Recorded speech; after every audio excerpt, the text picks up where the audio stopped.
시청자 여러분 안녕하십니까? BOE 모닝뉴스 시작합니다. 조 바이든 대통령과 문재인 한국 대통령이 21일 이곳 워싱턴에서 개최할 정상회담에서 대북 전략에 대해 광범위하게 논의할 것이라고 미국 정부 고위 당국자가 밝혔습니다. 또 비핵화를 위한 최대한의 유연성을 강조하면서 싱가포르 합의뿐 아니라 이전 행정부에서 한 다른 합의들도 기반으로 삼을 것이라고 밝혔습니다. 이종훈 기자가 보도합니다. 미 정부 고위 당국자는 미한 정상회담에 앞서 가진 전화회견에서 북한에 대한 바이든 행정부의 목표는 여전히 한반도의 완전한 비핵화로 남아있다며 기존 입장을 거듭 강조했습니다.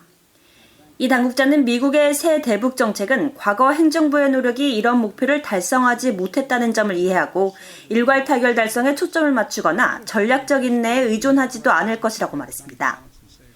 또 미국의 정책은 세밀하게 조정된 실용적 접근법을 요구한다며 이는 북한과의 외교에 열려 있고 미국과 동맹국들, 주둔미군의 안보를 증진시키는 실질적 진전을 이루기 위한 외교를 모색할 것이라고 덧붙였습니다. 그러면서 이 과정에서 한국과 긴밀히 논의해왔고 계속 그럴 것이라며 두 정상은 이번 회담에서 이에 대해 광범위하게 논의할 것이라고 설명했습니다. 이 당국자는 바이든 행정부가 밝힌 북한에 대한 세밀하게 조정되고 실용적인 조치가 무엇인지를 묻는 질문에는 목표는 이 과정이 도전적일 것이라는 점을 이해하고 최대한의 유연성을 부과하는 것이라고 말해 북한 비핵화 진전을 위해 다양한 수단과 방법을 유연하게 활용하겠다는 뜻을 밝혔습니다. 그러면서 정상회담 후 구체적인 대북 정책을 발표할 것인지를 묻는 질문에는 외교 전략을 공개적으로 자세히 설명하진 않을 것이라고 밝히고 먼저 동맹국들과 비공개적으로 신중하게 논의하고 이후 의회 주요 인사들과 함께 협의할 것이라고 말했습니다. 이 당국자는 또 지난 2018년 미국 싱가포르 선언과 관련해 종전선언 가능성을 논의하고 있느냐는 질문에는 싱가포르 합의뿐 아니라 이전 행정부에서 한 다른 합의들의 바탕 위에 구축하려 한다는 일반론 이상 나아갈 수 없다면서 종전선언과 같은 구체적 사안에 대해 예견하거나 논평하는 것은 현 시점에서 미국의 이익에 실제적인 도움이 된다고 생각하지 않는다고 덧붙였습니다. 또 한반도 비핵화와 북한 비핵화의 정의를 놓고 논란이 제기된 데 대해서는 의미가 꽤 명확하다고 생각한다며 미국이 시도하고 있는 것은 한반도 전체 지역에 핵 없는 환경임을 분명히 밝히고 있다고 강조했습니다. 이 당국자는 이번 미한 정상회담에서는 상당 부분이 북한의 도전에 대한 대응에 할애될 것으로 예상한다면서 미한 양국이 어떻게 북한과의 대화에 함께 나아갈 수 있을지 논의하게 될 것으로 전망했습니다. BOE 뉴스 이종훈입니다. 이번 미한 정상회담을 앞두고 북한 문제에 대해 두 정상이 어떤 의견을 나눌지 주목되고 있습니다. 전문가들은 미국과 한국 간 입장이 일치해야 비핵화 성공 가능성이 커질 것이라면서 대북 특별대표 임명은 서두를 필요가 없다고 조언했습니다. 또 바이든 대통령이 북한의 인권 유린 문제를 제기할 것이란 전망도 나왔습니다. 안수영 기자입니다. 조셉 윤 전 국무부 대북 특별대표는 BOA와의 인터뷰에서 이번 정상회담에서 조 바이든 대통령과 문재인 한국 대통령은 대북 정책 이행을 위한 첫 발을 무엇으로 뗄 것인지 합의할 필요가 있다고 말했습니다. 결렬된 하노이 미북 정상회담에서 테이블에 올려졌던 영변 핵시설 폐기와 유엔 안보리의 대북 제재 해제안을 시작점으로 할 것인지, 북한과 거래하려는 협상안이 좋은 것인지 나쁜 것인지, 협상안 개선 방안이 있는지 등의 두 나라가 뜻을 함께해야 한다는 겁니다. 또 문 대통령은 바이든 대통령에게 신속하고 과감하게 북한과 접촉해 비핵화와 미사일 문제, 한반도 안정 등 광범위하면서도 어려운 문제를 위한 협상을 시작해달라고 요청할 수 있다고 전망했습니다. 대북 특별대표 임명은 실제 협상에 들어갈 때 필요하다면서 당장 서두를 필요는 없다고 말했습니다. My own view is special representative is needed if there are negotiations with North Korea. Once negotiations begin and a framework is established for negotiations, then you need a special representative or somebody who will devote time to it, a big amount of time to it. But if there are no negotiations, then I'm not sure you need a special representative. 게리 세이머 전 백악관 대량살상 무기 조정관은 바이든 대통령이 문 대통령에게 북한 핵 문제의 진전을 보기 전까지는 계속 북한에 대한 경제적 지원이나 대규모 경제 협력을 추진하지 말아달라고 요청할 것으로 관측했습니다.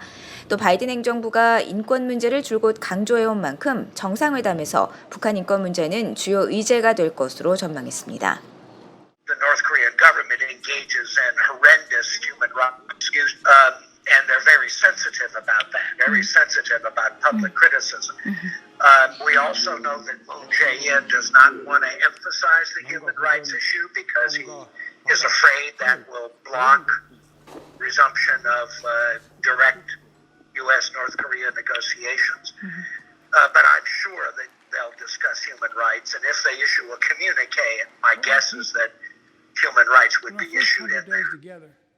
알렉스 웡 전 국무부 대북특별 부대표는 양국 정상이 검토를 마친 미국의 대북정책 검토 결과의 구체적 내용과 이행 방안 등 북한 문제를 조율할 것으로 예상되지만 문제는 미국의 외교적 노력에 전혀 호응하지 않고 있는 북한이라고 지적했습니다.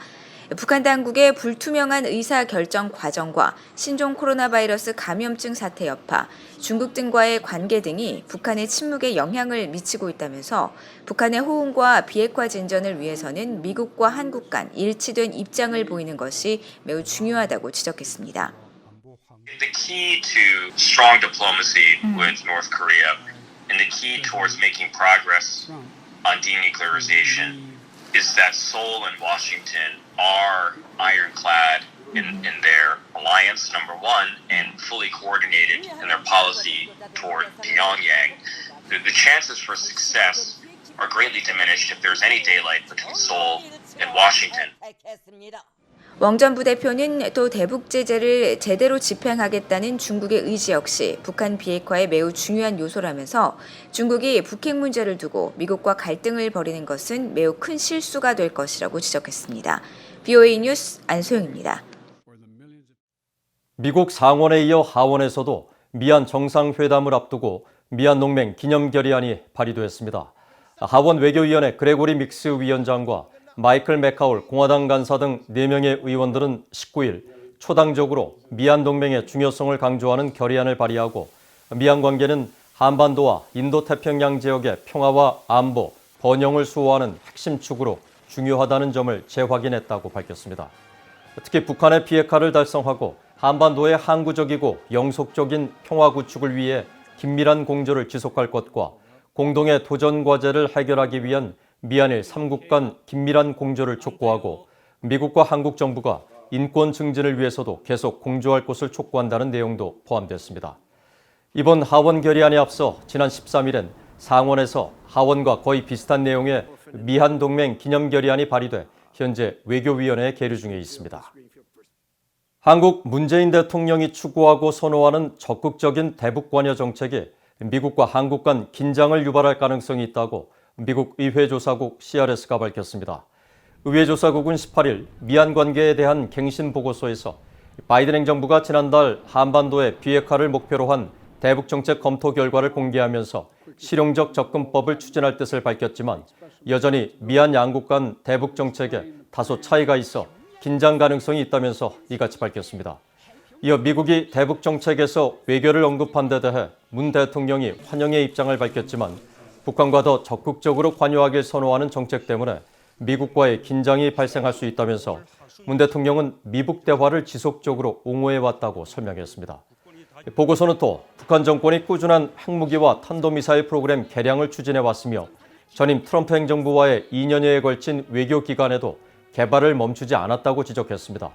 그러면서 전문가들은 조만간 북한 정권이 지난 3년 반 동안 지켜온 핵실험과 대륙간 탄도미사일 ICBM의 발사 일시 중단 조치를 폐기할 가능성이 있다는 전망을 하고 있다고 전했습니다. 호주 국방부가 북한의 제재 회피 활동을 감시하기 위해 해군 호위함을 파견해 작전을 수행하고 있다고 밝혔습니다. 미국과 호주, 캐나다, 뉴질랜드 등 대북 제재 회피 활동 감시 작전에 참여하고 있는 7개 나라는 공군과 해군 초계기, 구축함 등 군 자산을 작전에 적극 동원하고 있습니다. 오택성 기자입니다. 석양을 뒤로하고 대양을 가로지르는 군함. 호주 해군에 호위한 벨러렛 호입니다.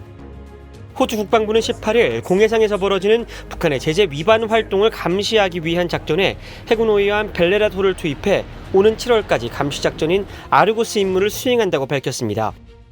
호주 합동작전사령부 그렉 빌튼 중장은 호주는 영내 안정과 안보에 전념하고 있으며 북한이 비핵화를 위한 구체적인 행동을 취할 때까지 계속 대북 제재 지원을 이어갈 것이라고 덧붙였습니다. 지난 2018년부터 시작된 호주 해군의 호위함 파견은 이번까지 총 5번 이루어졌는데 구축함 외에도 해상 초계기 파견은 모두 8차례 이루어졌습니다. 호주처럼 대북 제재 회피 활동 감시 작전을 수행하고 있는 나라는 미국과 일본, 뉴질랜드, 캐나다, 영국, 프랑스 등 모두 7개 나라입니다. 각국은 작전 활동을 위해 해군과 공군의 초계기를 비롯해 호위함과 구축함 등 군 자산을 적극 동원하고 있습니다. 캐나다는 네온이라는 별도의 대북 감시 활동의 작전명으로 임무를 수행하고 있습니다. 캐나다 국방부는 지난 4월 네온 작전을 오는 2023년 4월까지 연장한다고 밝히며 군함과 군용기, 인력 등을 파견할 것이라고 말했습니다. 뉴질랜드 역시 지난 4월 대북 감시 활동에 공군 소속 P3K2 오리온 해상 초계기를 배치했다고 밝히면서 지난 2018년 이후 4번째 배치라고 설명했습니다. 이 밖에 미국은 이지스 구축함 라파엘 페랄타호와 USS 밀리어스호 등을, 프랑스 해군은 구축함 프레리아호 등을 파견했습니다. 이들은 주로 일본 가네다 공군기지와 요코스카 해군기지를 작전 활동의 본부로 삼고 북한의 불법 활동이 가장 빈번하게 이루어지고 있는 동중국해 등을 중심으로 감시 활동을 벌이고 있습니다. 가장 최근 알려진 북한의 제재 위반 의심 사례는 지난 3월 프랑스 해군 구축함 프레리아로가 포착한 불법 환적 의심 활동입니다. 당시 프랑스군은 북한 선박으로 의심되는 유조선이 동중국해 공해상에서 불법 환적으로 의심되는 활동을 하는 모습을 포착했다며 사진 2장을 공개했습니다. 또 일본 방해성은 지난해 12월 월간 보고서를 통해 2018년에서 2020년 3월까지 24건의 북한 선박의 불법 환적 정황이 적발됐다면서 모두 동중국해에서 이루어졌다고 밝혔습니다.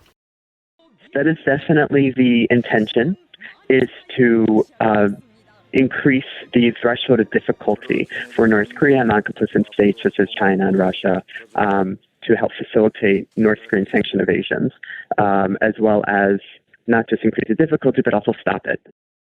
제이슨 바틀렛 신미국 안보센터 연구원은 대북 제재 이행에 있어 현재 가장 큰 어려움은 중국의 비협조라며 미국의 입장에서 다국적 공조 활동은 중국의 북한 지원을 어렵게 만드는 가장 타당한 방안이라고 말했습니다. VOA 뉴스 오택성입니다. 한국 경찰이 최근 대북전단 살포 혐의로 조사를 받고 있는 박상학 자유북한운동연합 대표의 어머니와 동생의 집에 대해 압수수색을 벌였습니다. 한국 경찰은 20일 박 대표의 어머니 집과 탈북민단체 큰샘 대표인 동생 박정호 씨의 집을 압수수색해 휴대전화와 컴퓨터, 통장, 교육용 북한 화폐 등을 가져갔습니다. 박상학 대표는 경찰의 이 같은 압수수색 조치에 강력히 반발하며 이날 예정된 경찰의 2차 소환 조사에 응하지 않았습니다. 지난달 말 북한 접경 인근 경기도와 강원도에서 대북 전단을 살포한 혐의로 최근 1차 경찰 소환 조사를 받았던 박 대표는 처벌을 두려워하지 않는다며 2천만 북한 주민들에게 사실과 진실이 담긴 정보를 계속 보낼 것이라고 밝혔습니다. 한편 한국 경찰은 박 대표에 대한 조사 일정을 다시 조율할 예정인 것으로 알려졌습니다. 이상으로 VOA 모닝 뉴스를 마칩니다. 시청해주신 여러분 고맙습니다.